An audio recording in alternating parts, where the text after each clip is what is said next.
Provision in the Bible rarely looks the way we expect it to. When many people think about God providing, they imagine sudden breakthroughs, financial overflow, or visible reward. But Scripture often presents provision as something quieter, slower, and deeply tied to responsibility. The story of Boaz and the harvest fields, found in Ruth chapter 2, shows us a form of biblical wealth that does not announce itself loudly, but reveals itself through integrity, protection, and faithful stewardship. Boaz is introduced as a man of standing. He owns land, he oversees workers, he has resources. But the Bible does not introduce him by emphasizing his wealth. It shows us how he carries it. When Boaz comes to his fields, the first thing we notice is not his authority, but his posture. He greets his workers with kindness. He acknowledges them. This small detail is intentional. Scripture is showing us that biblical wealth does not separate a person from responsibility. It deepens it. Boaz is present in the work. He is aware of what is happening on his land. He is not removed from the people who labor there. This matters because stewardship in Scripture always involves awareness.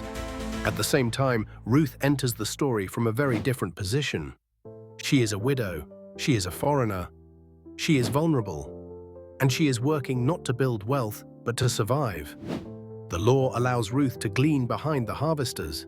This provision is already an act of God's mercy built into His law. But the way people respond to that law reveals their hearts. Boaz notices Ruth. He does not exploit her vulnerability. He does not ignore her presence. He responds with protection, instruction, and generosity. This is where the story begins to teach us something important about biblical wealth. Boaz does not see provision as something to hoard. He sees it as something to steward. His wealth becomes a channel through which protection and dignity flow. He instructs his workers not only to allow Ruth to glean, but to ensure her safety. He tells them to leave extra grain for her intentionally. This is generosity guided by responsibility, not impulse. Boaz does not reduce Ruth to charity. He honors her effort. He acknowledges her faithfulness. He allows her to work while ensuring that provision meets obedience. This balance matters. Biblical provision is rarely passive. Ruth still gathers. Boaz still manages. And God works through both. This story teaches us that biblical stewardship is not just about how wealth is gained. It is about how wealth is managed in relation to others. Boaz's integrity shapes the environment of his fields. His wealth does not dominate people. It serves them. This is a crucial lesson for anyone entrusted with resources, leadership, or influence today. Wealth in Scripture is never presented as an end in itself. It is a responsibility that reveals character. Boaz does not seek recognition for his generosity. He does not announce it. He simply does what is right. This teaches us that biblical wealth flows through obedience, not excess, through faithfulness, not force. Ruth's provision comes through consistent effort, paired with a steward who honors God.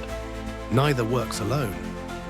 Boaz reminds us that God often provides through people who steward well what they have already been given. For those building businesses, managing teams, stewarding finances, or leading families, this story offers a grounding truth. Provision often looks like structure.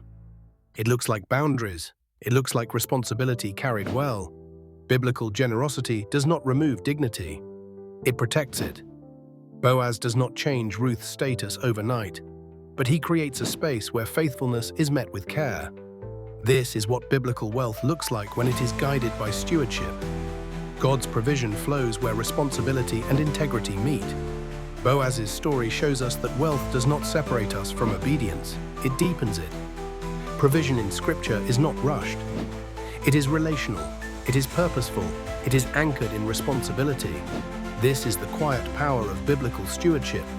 This is provision expressed through kindness. This is wealth managed with integrity. This is faith working through responsibility.